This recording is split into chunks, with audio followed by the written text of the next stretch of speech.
আসসালামু আলাইকুম প্রিয় শিক্ষার্থীগণ, আলহামদুলিল্লাহ আশা করি ভালো আছো। আমরা গত ক্লাসে একক কনভার্সন নিয়ে আলোচনা করছি এবং একটা উদাহরণ দেখাইছি। আজকে কিছু উদাহরণ দিয়ে তোমাদের বুঝাবো। আমরা একক কনভার্সনে মূল একক বাদে আমরা 8টা উপসর্গ একক নিয়ে আলোচনা করছিলাম। 8টা উপসর্গ একক। তো মূল এককের চেয়ে বড় 4টা উপসর্গ একক ছিল, আর মূল এককের যে ছোট ছিল 4টা। তো বড় 4টা ছিল কিলো, মেগা, গিগা, টেরা। আর ছোট দিক দিয়ে ছিল 4টা, মিলি, মাইক্রো, ন্যানো, পিকো। এখন একক একক থেকে অন্য এককে আমরা কনভার্সন করব। মনে করো দেওয়া আছে যে 8 গুণন 10 টু দি পাওয়ার 6 কিলো অ্যাম্পিয়ারকে আমরা গিগা অ্যাম্পিয়ারে প্রকাশ করব। গিগা অ্যাম্পিয়ারে প্রকাশ করব।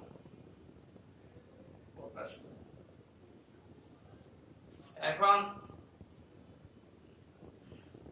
আমরা কিলো থেকে গিগা এরকম ডাইরেক্ট সূত্র ওই চার্টে দেখি নাই। আমরা প্রত্যেকটা উপসর্গ একক মূল এককের সাথে তুলনা দেখছি। মূল এককের সাথে কিলো কিলো বড় আছে 10 টু দি পাওয়ার 3 হাজার, মেগা আছে 10 টু দি পাওয়ার 6, তারপর গিগা আছে 10 টু দি পাওয়ার 9, এবং টেরা আছে 10 টু দি পাওয়ার 12। এদিকে আবার নিচের দিকেও আছে মূল এককের সাথে মিলি আছে 10 টু দি পাওয়ার 3, মান ছোট আছে। মিলিতে মূল একক 10 টু দি পাওয়ার 3 বড় আছে। আবার মাইক্রো থেকে মূল একক 10 টু দি পাওয়ার 6 বড়। এরপরে ন্যানো 10 টু দি পাওয়ার 9। আবার মিলি, মাইক্রো, ন্যানো, পিকো আছে 10 টু দি পাওয়ার 12, এটা বড় আছে মূল একক। এখন আমাদের দেওয়া আছে 8 গুণন 10 to the power 6 kilo ampere. এটার সাথে আমরা জানি হচ্ছে মূল এককের সম্পর্ক। মূল একক হচ্ছে কিলো। কিলো থাকলে আমরা বুঝতে পারবো, নিব বা ধরে নিব যে 10 টু দি পাওয়ার 3 কিলোর সাথে মূল হলো 10 টু দি পাওয়ার 3 সম্পর্ক। এখন আমরা কিলো অ্যাম্পিয়ার থেকে বড় অ্যাম্পিয়ার থেকে আমরা মূল অ্যাম্পিয়ারে যাব, ছোট দিকে যাব, তাহলে পাওয়ারটা পজিটিভ আসবে। 10 টু দি পাওয়ার 3 ঠিকই থাকবে, কিন্তু এটা চিহ্নটা এটা হবে 10 পজিটিভ 3 অ্যাম্পিয়ার। এখন আমরা গিগায় চলে যাবো। এখন গিগার সাথে আমরা আবার মূল এককের সম্পর্ক জানি। গিগার সাথে মূল এককের সম্পর্ক 10 টু দি পাওয়ার 6। তাহলে এটা বড় দিকে যাব, অ্যাম্পিয়ার থেকে আমরা গিগায় যাব। বড় দিকে গেলে কি হবে? বড় দিকে গেলে আমরা পরিমাণ কম পাবো। তাহলে কম পাওয়া মানে পাওয়ারটা নেগেটিভ আসবে। পাওয়ারটা নেগেটিভ আসবে। অ্যাম্পিয়ার সাথে গিগার সম্পর্ক 10 টু দি পাওয়ার 6, পাওয়ারটা আসবে নেগেটিভ, যেহেতু আমরা বড় দিকে যাচ্ছি। তাহলে কত আসে? 8 গুণন 10 টু দি পাওয়ার 6 গুণন 10 টু দি পাওয়ার 3 গুণন 10 to the power minus giga. Giga কত? গিগা হচ্ছে 9, গিগা পাওয়ার হচ্ছে 9, মেগায় 6, গিগায় 9, 10 টু দি পাওয়ার 9। কিলোতে 3, মেগায় 6 আর গিগায় 9, তো 10 টু দি পাওয়ার 9। এটা হচ্ছে গিগা অ্যাম্পিয়ার। Giga ampere. এখন এগুলো ক্যালকুলেশন করো। 8 গুণন 10 এর ঘাত বোঝানো হয়েছে এর আগের ক্লাসে। তাহলে 10 টু দি পাওয়ার 6 যোগ 3 মাইনাস 9 ইকুয়াল টু এটা আসে 8 গুণন 1 সমান সমান 8 গিগা অ্যাম্পিয়ার।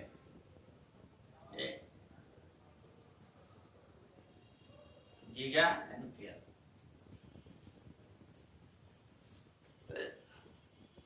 এভাবে আমরা অন্যগুলো ট্রাই করব। আর একটা উদাহরণ দেখে, তাহলে আরো পরিষ্কার হবে। তো তোমাদের সূত্রগুলো পরিষ্কার ধারণা রাখতে হবে, কোনটা কোনটা কত বড় মূলের সাথে সম্পর্ক রাখবা। মূলের সাথে সম্পর্ক রাখতে হবে। উপরের দিকে সম্পর্ক, নিচের দিকে ধারা ঠিক আছে, উপরের দিকে 3 করে বাড়তি পাওয়ার, নিচের দিকেও 3 করা। নিচের দিকে হলো মিলিতে 10⁻³ মাইক্রোতে 10⁻⁶, ন্যানোতে 10⁻⁹ আর পিকোতে 10⁻12। এখন আমরা আরেকটু উদাহরণ দেখি। 7 গুণন 10⁻8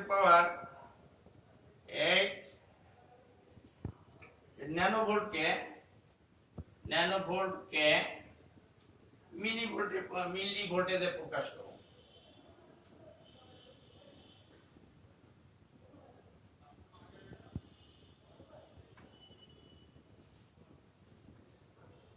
মিলিভোল্টে প্রকাশ করো। আমাদের দেওয়া আছে, যেটা লিখি, দেওয়া আছে 7 গুণন 10⁸ ন্যানোভোল্ট। এটাকে আমাদের কি করতে হবে, ন্যানো থেকে মিলি ডাইরেক্ট সম্পর্ক আমরা শিখি নাই, আমরা ওটা মূলে চলে যাব। মূল একক হচ্ছে ভোল্টেজ। ভোল্টেজের মূল একক হলো ভোল্টেজ, ভোল্টের এককে চলে যাবো। তো ভোল্ট এককের সাথে ন্যানো সম্পর্ক কত? 9। তো মূল একক বড় না ন্যানো বড়? বড়, নিশ্চয়ই মূল এককটা বড়, তাহলে বড় দিয়ে গেলে নেগেটিভ পাওয়ার আসবে, তাই না? তাহলে 7 গুণন 10⁸ এটা তো আছে, ন্যানো থেকে আমরা 10⁻⁹ ভোল্ট। এখন বলছে মিলিতে চলে যাব। এটা মূল এককে চলে আসে, এই ভোল্টেজটার মূল একক। এখন আমরা চলে যাব মিলিতে। তাহলে 7 গুণন 10⁸ যা আছে সেটা লিখি, 10⁻⁹। আর এখন যাব মিলিতে চলে গেলে, মিলি হচ্ছে ছোট, মূল এককের চেয়ে ছোট হলে পজিটিভ পাওয়ার আসবে।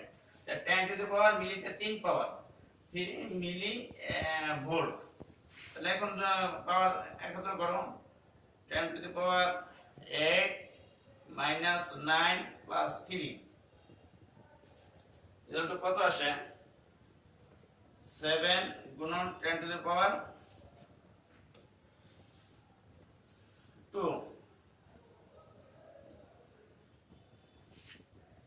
এগুলো সবই মিলি ভোল্ট, সবই মিলি ভোল্ট। তাহলে 700 মিলি ভোল্ট অ্যান্সার।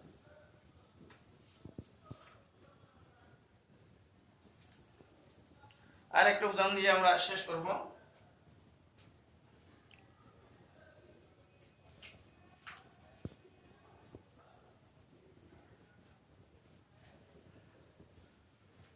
আশা করি সবাই বুঝতে পারছো।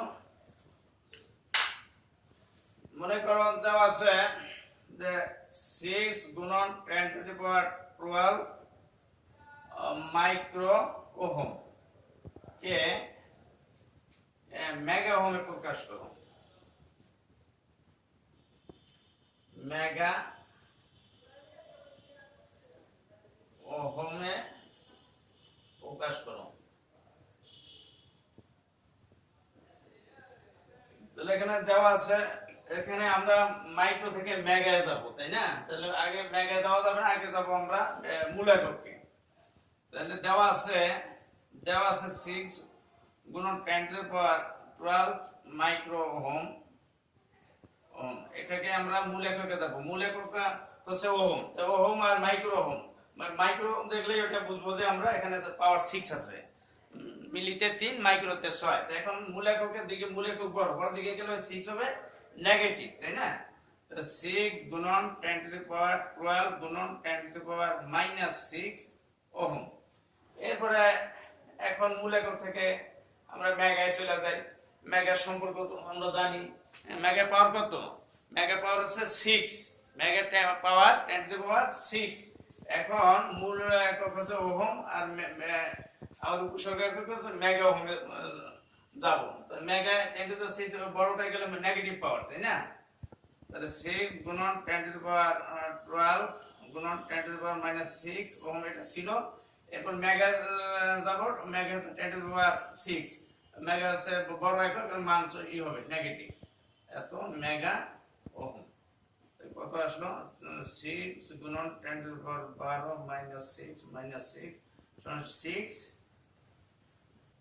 6 মেগা ওহম অ্যান্সার। আশা করি সবাই বুঝতে পারছো। এখানে এটাই বন্ধ রাখি, এরপরে আমরা টপিকসে চলে যাই।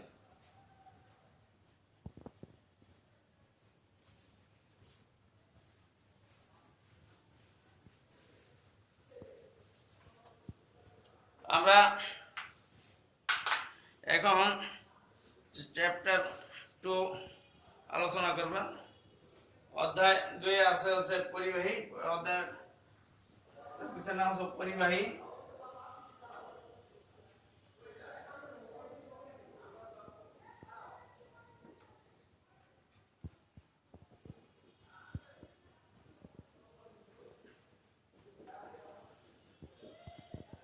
পরিবাহী, অর্ধ পরিবাহী, অর্ধ পরিবাহী এবং অপরিবাহী।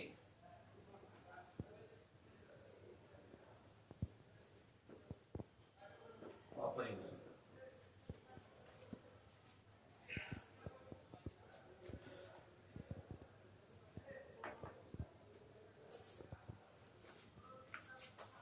তাহলে পরিবাহী, পরিবাহী এটা পরিবহন হইতে পারে। পরিবাহী যেটা পরিবাহী মানে পরিবহন হইতে, এখানে কারেন্ট উপর ভিত্তি করে কথাটা আসবে যে পরিবাহী কি, যে সমস্ত পদার্থের মধ্যে দিয়ে কারেন্ট সহজে চলতে পারে, কোনো বাধার সম্মুখীন হয় না, সেটাকে বলা হয় পরিবাহী। তোমাদের বই কি লিখছে, যে সমস্ত পদার্থের মধ্যে দিয়ে সহজেই কারেন্ট প্রবাহিত হতে পারে এবং প্রবাহের সময় খুব সামান্য পরিমাণ বাধার সম্মুখীন হয়, সেগুলোকে বিদ্যুৎ পরিবাহী বলে। যেগুলোর মধ্যে বিদ্যুৎ সহজে প্রবাহিত হতে পারে সেটা হলো পরিবাহী। আমার লেখার দরকার নেই, বইয়ে আছে, তোমরা তোমাদের বই কথা আগে বলছো না, এই বইটা দেখো, আর.এস. প্রকাশনের বই, পেজ নম্বর 32 আছে। এখন তো উদাহরণস্বরূপ তামা, পিতল, অ্যালুমিনিয়াম, এগুলো ছাড়াও আবার আরো আছে যে ভিজা মাটি, প্রাণী দেহ, এগুলো পরিবাহী হিসেবে কাজ করে। এরপরে আছে অর্ধ পরিবাহী। নামের এই অর্থ উপর ভিত্তি করে বোঝা যায় এটা কি অর্ধ, অর্ধ মানে আধা আধা, তাই না? যে সমস্ত পরিবাহীর মধ্যে দিয়ে, এটা হলো অর্ধ পরিবাহী। অর্ধ পরিবাহী কি, যে সমস্ত দেখো যে সমস্ত পদার্থের মধ্যে দিয়ে কারেন্ট অল্প পরিমাণে চলতে পারে। বই লিখছে যে পরিবাহী এবং অপরিবাহী ছাড়াও আরো এক ধরনের পদার্থ আছে যাদেরকে অর্ধ পরিবাহী বলে। যে সমস্ত পদার্থের পরিবাহী ও পরিবাহী নয় এবং অপরিবাহী নয়, অর্থাৎ যে সমস্ত পদার্থের পরিবাহিত্ব অর্থাৎ কন্ডাক্ট্যান্স পরিবাহী এবং অর্ধ পরিবাহী, পরিবাহী এবং অপরিবাহী মাঝামাঝি, সেগুলোকে বলে অর্ধ পরিবাহী। মানে যে সমস্ত পদার্থের মধ্যে দিয়ে কারেন্ট অল্প পরিমাণে চলতে পারে সেগুলোকে বলে অর্ধ পরিবাহী। এই অর্ধ পরিবাহী কি হচ্ছে সিলিকন ও জার্মেনিয়াম, এই সমস্ত পরমাণুগুলি হচ্ছে অর্ধ পরিবাহী। এরপর আছে অপরিবাহী, মানে পরিবহন হইতে পারে না, যে সমস্ত পদার্থের মধ্যে দিয়ে কারেন্ট চলতে পারে না তাকে বলা হয় অপরিবাহী। যেমন রাবার, চীনামাটি, অ্যামোনাইট, কাঁচ, শুকনো কাঠ, এগুলোর মধ্যে দিয়ে কারেন্ট চলতে পারে না, এজন্য এগুলোকে বলা হয় অপরিবাহী। এরপরে আমরা এইগুলো পরিবাহী, অর্ধপরিবাহী, অপরিবাহী এগুলোর সঙ্গে আমরা ইলেকট্রন তত্ত্বের উপর ভিত্তি করে আমরা বলতে পারবো, সেটা অন্যভাবে আসবে।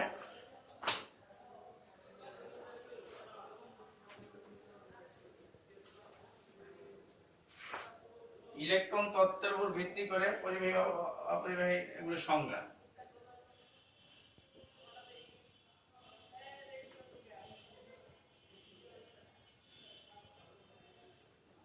ইলেকট্রন তত্ত্ব অনুযায়ী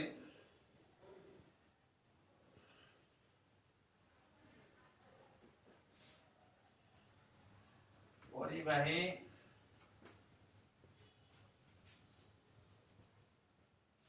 অর্ধপরিবাহী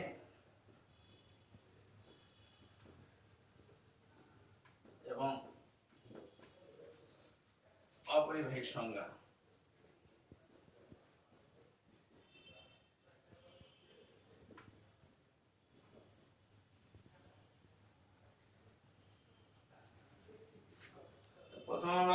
পরিবাহীর সংজ্ঞা দেখি।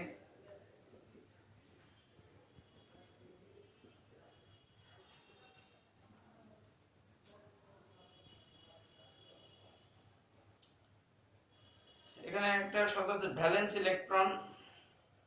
ব্যালেন্স ইলেকট্রনটা আগে জানতে হবে। ভ্যালেন্স ইলেকট্রন কি? যে পরমাণুর শেষ কক্ষের ইলেকট্রন হচ্ছে ভ্যালেন্স ইলেকট্রন। এই ভ্যালেন্স ইলেকট্রনের উপর ভিত্তি করে এই সংখ্যাগুলি আসবে। তো প্রথমে পরিবাহী, যে সমস্ত পদার্থের পরমাণুর বাইরের কক্ষের ইলেকট্রন, যে সমস্ত পদার্থের পরমাণুর ভ্যালেন্স ইলেকট্রন এরকম চারের কম সেগুলো হচ্ছে পরিবাহী। ভ্যালেন্স ইলেকট্রন যেগুলো, যে সমস্ত পদার্থের পরমাণু ভ্যালেন্স ইলেকট্রন 4 এর কম, সেগুলো হচ্ছে পরিবাহী। যেমন কি উদাহরণ আগে দেওয়া হয়েছিল, যেমন তামা, তাই না? তামা, পিতল, অ্যালুমিনিয়াম। তামার আমরা দেখছিলাম, পারমাণবিক গঠন দেখছিলাম। তামার ভ্যালেন্স ইলেকট্রন আসছিল 3, তাই না? এজন্য তামা একটা পরিবাহী। অ্যালুমিনিয়াম ও তামা আসছিল 1, তামা আসছিল কত? ভ্যালেন্স ইলেকট্রন 1, একটা ভালো পরিবাহী। আবার অ্যালুমিনিয়ামের আসছিল কত? আমরা যখন পরমাণু গঠন দেখছিলাম তখন দেখছিলাম অ্যালুমিনিয়ামের বাইরের কক্ষে এরকম ইলেকট্রন সংখ্যা ছিল 3, তাহলে অ্যালুমিনিয়াম একটা পরিবাহী। তাহলে যে সমস্ত পদার্থের ভ্যালেন্স ইলেকট্রন সংখ্যা 4 এর কম, সেগুলো হচ্ছে পরিবাহী। এরপরে অর্ধ পরিবাহী।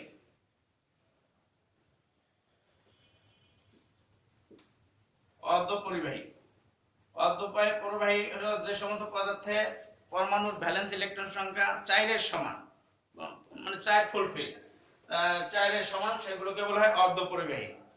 যেমন সিলিকন, জার্মেনিয়াম তোমরা এরকমই পরমাণুর গঠন দেখবা প্রত্যেকটা 4 করে আসে। হ্যাঁ, প্রত্যেকটা 4 করে ভ্যালেন্স ইলেকট্রন আসে, বাইরের কক্ষের ইলেকট্রন 4টা আসে, এজন্য ওগুলো হচ্ছে অর্ধ পরিবাহী। এরপর আছে অপরিবাহী। তো অপরিবাহীগুলি কি? যেগুলো, যে সমস্ত পদার্থের পরমাণুর ভ্যালেন্স ইলেকট্রন সংখ্যা 4 এর অধিক, সেই পদার্থগুলোকে বলবো আমরা অপরিবাহী। তো অপরিবাহী, এখানে অপরিবাহীর উদাহরণ আমরা দেখছি। অপরিবাহী হচ্ছে রাবার, চীনামাটি, অ্যামোনাইট, কাঁচ।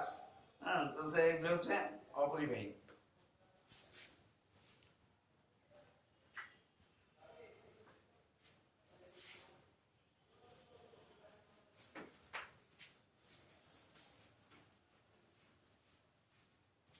এরপর তোমাদের বইয়ে একটাই আছে, পার্থক্য পরিবাহী অপরিবাহী। এখানে এই বইয়ে আছে পরিবাহী অপরিবাহীর মধ্যে পার্থক্য। এরকম আসবে, এরকম কোনো কথা না যে পরিবাহী অর্ধ পরিবাহীর মধ্যে পার্থক্য দেখাও, বা পরিবাহী অপরিবাহীর মধ্যে পার্থক্য দেখাও, বা অপরিবাহী অর্ধ পরিবাহীর মধ্যে এরকম একটা পার্থক্য দেখাও। তো এই পার্থক্যগুলো তোমরা পড়বা, বইয়ে আছে। আর ওই যে সংজ্ঞাগুলি আলোচনা করলাম, ওই সংজ্ঞা থেকেও অনেকটা দেওয়া যায়, তাই না? যে একটা সংজ্ঞা তো 2 ভাবে আসছে, তাই না? ওই 2 ভাবে দেওয়া যায়। ভ্যালেন্স ইলেকট্রনের উপর ভিত্তি করে দেবা।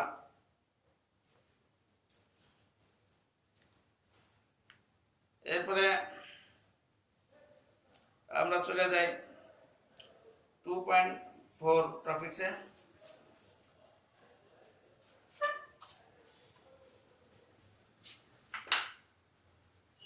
টপিক 2.4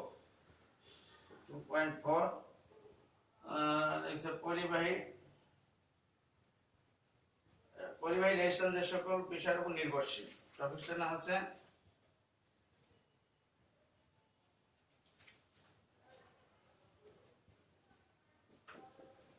পরিবাহী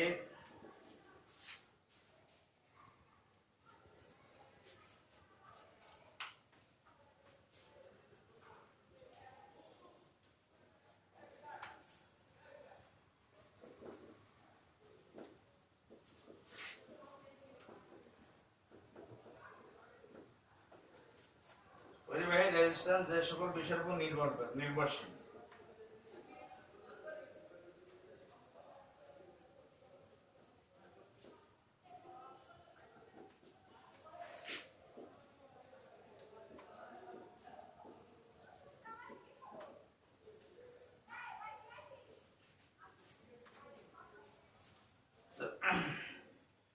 পরিবাহীর রেজিস্ট্যান্স অনেকগুলো বিষয়ের উপর নির্ভর করে। এটা হলো পরিবাহীর দৈর্ঘ্য, আর এটা হলো পরিবাহীর প্রস্থচ্ছেদের ক্ষেত্রফল। পরিবাহীর প্রস্থচ্ছেদের ক্ষেত্রফল, এটা হচ্ছে পরিবাহীর উপাদান, পরিবাহী উপাদান আছে। আর একটা হচ্ছে পরিবাহীর তাপমাত্রা, পরিবাহীর উপর আলোর প্রভাব, পরিবাহীর উপর চৌম্বকের প্রভাব, পরিবাহীর উপর চাপের প্রভাব, পরিবাহীর উপর পরিবাহীর বিশুদ্ধতা। এরকম অনেকগুলো বিষয়ের উপর নির্ভর করে। এটা কোনটা কিভাবে নির্ভর করে সেগুলো আমরা আলোচনা করব। একটা বলা আছে যে পরিবাহীর দৈর্ঘ্যের উপর নির্ভর করে। পরিবাহীর দৈর্ঘ্য, দৈর্ঘ্য তো বুঝো তাই না, এটা কত বড় লম্বা আছে। পরিবাহীর দৈর্ঘ্যের উপর নির্ভর করে। কোনো নির্দিষ্ট পরিবাহীর রেজিস্ট্যান্সের দৈর্ঘ্যের সমানুপাতিক, সমানুপাতিক তো বুঝো তাই না, রেজিস্ট্যান্স সমান, মানে সমান হারে বাড়বে বা কমবে, ওটা সমানুপাতিক। যে পরিবাহীর দৈর্ঘ্য দৈর্ঘ্যের উপর নির্ভর করে, সেটা হলো কি যে কোনো নির্দিষ্ট পরিবাহী রেজিস্ট্যান্স এর দৈর্ঘ্যের সমানুপাতিক। এই কথাটার মিনিং কি, যে দৈর্ঘ্য বৃদ্ধি পাইলে রেজিস্ট্যান্সও বৃদ্ধি পাবে, দৈর্ঘ্য কম হলে রেজিস্ট্যান্সও কম হবে। অর্থাৎ 10 ফিট তারের রেজিস্ট্যান্স 50 ফিট তারের রেজিস্ট্যান্স হচ্ছে কি হবে, মনে করো এই সমান, প্রস্থচ্ছেদ সমান, তাহলে 10 ফিট তারের রেজিস্ট্যান্স 50 ফিট তারের রেজিস্ট্যান্সের কম হবে। এরপরে বলছে যে পরিবাহীর প্রস্থচ্ছেদের ক্ষেত্রফল। প্রস্থচ্ছেদ হয়তো এই কথা বা এই শব্দটা তোমরা নতুন শুনলা। প্রস্থচ্ছেদ কি? প্রস্থচ্ছেদ একটা গোলাকার জিনিসের, গোলাকার জিনিসের একটা গোলাকার,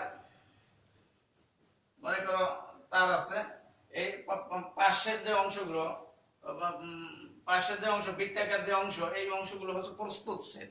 প্রস্থচ্ছেদের উপর নির্ভর করে। আরেকটা বলছে যে পরিবাহীর প্রস্থচ্ছেদের ক্ষেত্রফলের উপর নির্ভর করে। প্রস্থচ্ছেদের ক্ষেত্রফল, আচ্ছা প্রস্থচ্ছেদটা সাধারণত তারগুলো তো গোলাকার থাকে তাই না, তাই প্রস্থচ্ছেদটা তো গোলাকার মানে বৃত্তাকার তাই না, বৃত্তাকার, এই বৃত্তাকার এই ক্ষেত্রের উপর নির্ভর করে। আর এই বৃত্তাকার ক্ষেত্রফলের উপর নির্ভর করার অর্থ কি, তারটা মোটা চিকনের একটা প্রশ্ন আসে তাই না, তারটা কি রকমের মোটা কি রকমের চিকন এর উপর নির্ভর করবে। হ্যাঁ, বলছে এর উপর কি রকম নির্ভর করবে, বলছে কোন নির্দিষ্ট পরিবাহী রেজিস্ট্যান্স এর প্রস্থচ্ছেদের ব্যস্তানুপাতিক, ব্যস্ত মানুপাতিক মানে উল্টা উল্টা কাজ করবে। যে পরিবাহী রেজিস্ট্যান্স প্রস্থচ্ছেদ ক্ষেত্রফলের সাথে ব্যস্তানুপাতিক, উল্টা কাজ করবে। এরপর বলছে পরিবাহীর উপাদান, পরিবাহীর উপাদান, পরিবাহীর রেজিস্ট্যান্স এর উপাদানের উপর নির্ভরশীল। বিভিন্ন পদার্থের রেজিস্ট্যান্স বিভিন্ন হয়। আমরা কিছু আগে আলোচনা করছিলাম না পরিবাহী কি তাই না, পরিবাহী ভ্যালেন্স ইলেকট্রন উপর নির্ভর করে। যেমন যার ভ্যালেন্স ইলেকট্রন ইলেকট্রন কম আছে তাই না, 1 থেকে 3 পর্যন্ত, ওগুলো পরিবাহী। ওগুলো উপাদান, এক একটা পদার্থের পরমাণুর গঠন ভিন্ন ভিন্ন তাই না, ভ্যালেন্স ইলেকট্রন ভিন্ন, সেই কথা বলছে যে উপাদানের উপর নির্ভর করে। আরেকটা বলছে কি পরিবাহীর তাপমাত্রা। এই পরিবাহীর তাপমাত্রা, পরিবাহীটা কোন তাপমাত্রার মধ্যে আছে, তুমি একটা তার টানছো, এটা কত তাপমাত্রার মধ্যে দিয়ে আছে তাই না, ওই তাপমাত্রার উপর একটা প্রভাব আছে। তাপমাত্রার উপর প্রভাবটা কি, বলছে তাপমাত্রা যদি বেশি হয় রেজিস্ট্যান্স বেশি হবে, তাপমাত্রা কম হলে রেজিস্ট্যান্স কম হবে। তবে আবার এই কথাও আছে অন্যদিকে, আছে যে অন্যদিকে অপরিবাহী ও অর্ধপরিবাহী ক্ষেত্রে তাপমাত্রা বৃদ্ধি পেলে রেজিস্ট্যান্স হ্রাস পায়, এখানে উল্টা কাজ করে। অপরিবাহী এবং অর্ধপরিবাহীর ক্ষেত্রে আবার তাপমাত্রা হ্রাস পেলে রেজিস্ট্যান্স বৃদ্ধি পায়। শুধু অপরিবাহী এবং অর্ধপরিবাহীর বেলায় বিপরীত, কিন্তু পরিবাহীর বেলায় তাপমাত্রা বৃদ্ধি পেলে রেজিস্ট্যান্স বৃদ্ধি পায়, তাপমাত্রা কমলে রেজিস্ট্যান্স কমবে। তোমরা এই আমাদের এই বাল্ব আছে না, ইনক্যান্ডেসেন্ট ল্যাম্প, যেগুলো যখন বিদ্যুৎ সরবরাহ করা হয় তখন হিট হয়, তখন রেজিস্ট্যান্স পরিমাপ করলে রেজিস্ট্যান্স অনেক বৃদ্ধি পায়। আবার নর্মালি তুমি পরিমাপ করবা তখন রেজিস্ট্যান্স অনেক কম দেখাবে। এরপরে আছে পরিবাহীর উপর চৌম্বকের প্রভাব। পরিবাহীটা চারদিকে চৌম্বক ক্ষেত্র কিরকমের চৌম্বক আছে, চৌম্বক ক্ষেত্রের প্রখরতা, হ্যাঁ প্রখরতা কিরকমের, প্রখরতার উপর নির্ভর করে। বলা যায় চৌম্বক ক্ষেত্রের তীব্রতা বৃদ্ধিতে কিছু কিছু পদার্থের রেজিস্ট্যান্স বৃদ্ধি পায়। পরিবাহীর উপর চাপের প্রভাব, রেজিস্ট্যান্সের উপর চাপের প্রভাব আছে। যেমন কার্বনের গুঁড়ার উপর চাপ বৃদ্ধির ফলে এর রেজিস্ট্যান্স কমে যায়। পরিবাহীর বিশুদ্ধতা, বিশুদ্ধতা এটা নাম আছে তামার পরিবাহী বা অ্যালুমিনিয়াম, আসলে এটার মধ্যে ভেজাল আছে, তাই ভেজাল হলে ওটা যেরকম পরিবাহিত থাকার কথা সেরকম থাকবে না। এই কথাই বলছে যে পরিবাহী রেজিস্ট্যান্স পরিবাহীর বিশুদ্ধতার উপর নির্ভর করবে।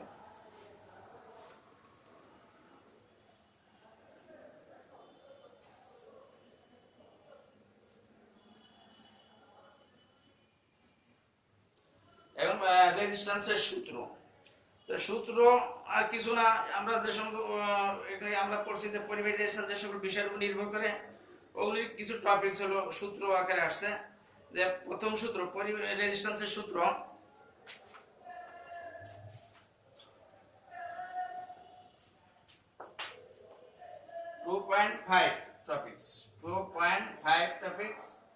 রেজিস্ট্যান্সের সূত্র,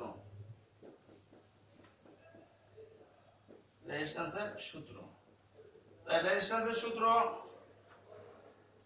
যে একটি পরিবাহী রেজিস্ট্যান্স অনেকগুলো বিষয়ের উপর নির্ভরশীল, আগে আমরা আলোচনা করলাম, এবং এগুলো যে নিয়ম দ্বারা পরিচালিত সেই নিয়মগুলো রেজিস্ট্যান্সের সূত্রগুলি হিসেবে পরিচিত। রেজিস্ট্যান্সের সূত্রগুলি নিম্নে বর্ণনা করা হলো। প্রথম সূত্র, প্রথম সূত্র এটা নতুন কিছু না, আমরা আগে আলোচনা করলাম ওই কথাগুলি। কোনো নির্দিষ্ট পরিবাহী তাপমাত্রা ও প্রস্থচ্ছেদের ক্ষেত্রফল স্থির থাকলে, তাপমাত্রা প্রস্থচ্ছেদ স্থির থাকলে পরিবাহী রেজিস্ট্যান্স এর দৈর্ঘ্যের সমানুপাতিক বলছে, অর্থাৎ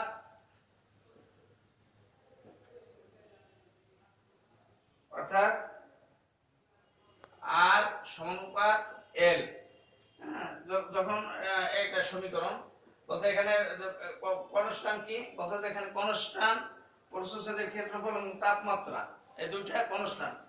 পাশে দিকে লিখে দিবা যে পরিবাহী তাপমাত্রা এবং পরিবাহী প্রস্থচ্ছেদ এগুলো কনস্ট্যান্ট। আবার দ্বিতীয় সূত্র কি, দ্বিতীয় সূত্র বলছে যে তাপমাত্রা এবং পরিবাহীর দৈর্ঘ্য স্থির থাকলে পরিবাহীর রেজিস্ট্যান্স এর প্রস্থচ্ছেদের উল্টানুপাতিক বা ব্যস্তানুপাতিক। দুইটা জিনিস এখানে কনস্ট্যান্ট, একটা হলো তাপমাত্রা আর একটা হলো লেন্থ, দৈর্ঘ্য। বলতে দৈর্ঘ্য এগুলো কনস্ট্যান্ট থাকে, তাহলে স্থির থাকে, তাহলে পরিবাহীর রেজিস্ট্যান্স এর প্রস্থচ্ছেদের ব্যস্তানুপাতিক। দ্বিতীয় সূত্র। তৃতীয় সূত্র হলো, এটা কোনো সমীকরণ না, যে বলছে যে পরিবাহী রেজিস্ট্যান্স এর উপাদান ও তাপমাত্রার উপর নির্ভরশীল। এই উপাদানের কথা আমরা আগে আলোচনা করছি। এক একটা পদার্থের উপাদান ভিন্ন ভিন্ন হয়, তাই না? আমরা ব্যালেন্স ইলেকট্রন, আমরা পরমাণুর গঠন দেখছি, এক একটা ব্যালেন্স ইলেকট্রন এক এক রকম। ওই কথাই বলছে যে